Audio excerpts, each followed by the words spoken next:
Night settles over the high desert, and in a narrow ravine, a single lantern glows like an ember. Old Elias, once the boldest prospector on Iron Ridge, crouches beside the entrance of a mine he never finished. 20 years ago, his pickaxe rang like a church bell against quartz veins. These days it hangs rusting on a nail, while Elias makes careful calculations. How many timbers remain? How thick the roof? How far from the nearest rescue post? Safety charts line the cabin walls, neat rows of numbers in perfect ink. Yet the ore cart at the door is still empty, and the claim deadlines keep passing him by. At sunrise, a caravan of younger miners trundles up the canyon, laughter echoing off basalt cliffs. They shout greetings. Elias lifts a weathered hand but does not join. He remembers every creak in the tunnel, each spot where shale crumbled like stale bread. He also remembers the day the hillside rumbled and buried 3 friends beneath 1,000 tons of stone. Since then, rules have become his religion. Each time the ridge whispers, "Come deeper," he flips another page in the safety manual and waits for perfect certainty. One afternoon, a lean stranger arrives, Callum, a geologist sent by the company to survey dormant claims. He asks Elias for water and ends up studying the meticulous notes pinned around the cabin. "These schematics are flawless," Callum says, tracing a finger along a hand-drawn cross-section. "You've reinforced more than the law requires. You must be pulling fortune out by the bucket." Elias reddens. "Not yet. Need a few more supports. Maybe a bigger air shaft." Callum raises an eyebrow. "The richest quartz lies 100 feet past your last marker. I saw the vein on my walk. It's begging for a hammer strike." Elias shifts on his boots. Risk hasn't dropped to 0. Callum considers him gently. "Zero risk is for statues, friend. Living things accept the tremor." He offers to help sink a fresh test hole the next day, but Elias declines, retreating into the glow of his ledger lamp. That night wind whistles through broken slats.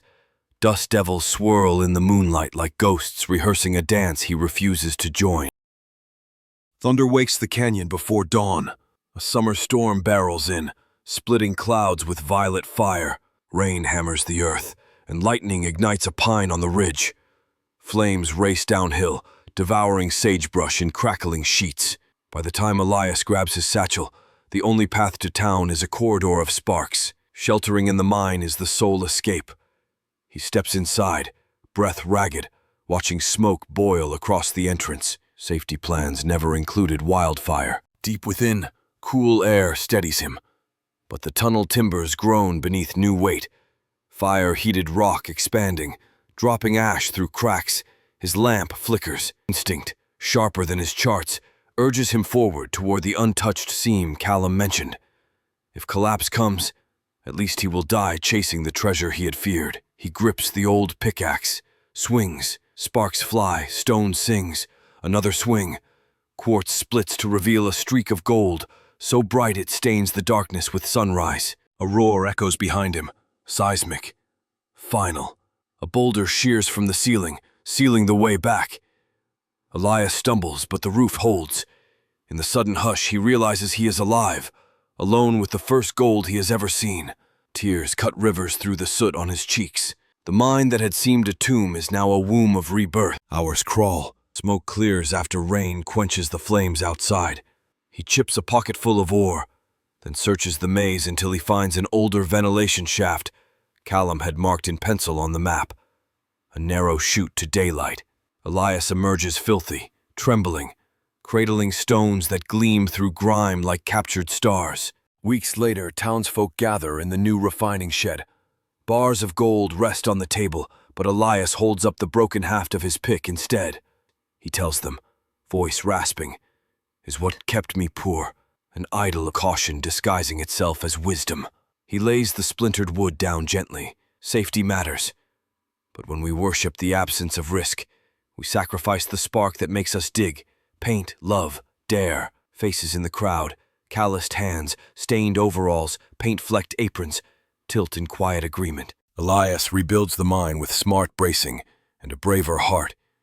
He invites apprentices to learn, teaches them every precaution, then pushes them to swing before the fear of imperfection cements their boots. Callum laughs on his next visit. "You finally struck 2 veins, gold and courage. Friends, Remember Elias when the voice of security whispers that comfort is the same as living. Double-check the ropes, yes, but climb. Proof of life is not a pulse. It is the echo of your pick against unbroken stone. If this story shook a pebble loose inside you, share it with someone staring at their own sealed tunnel. Stay brave, stay grateful, and swing. One purposeful strike at a time.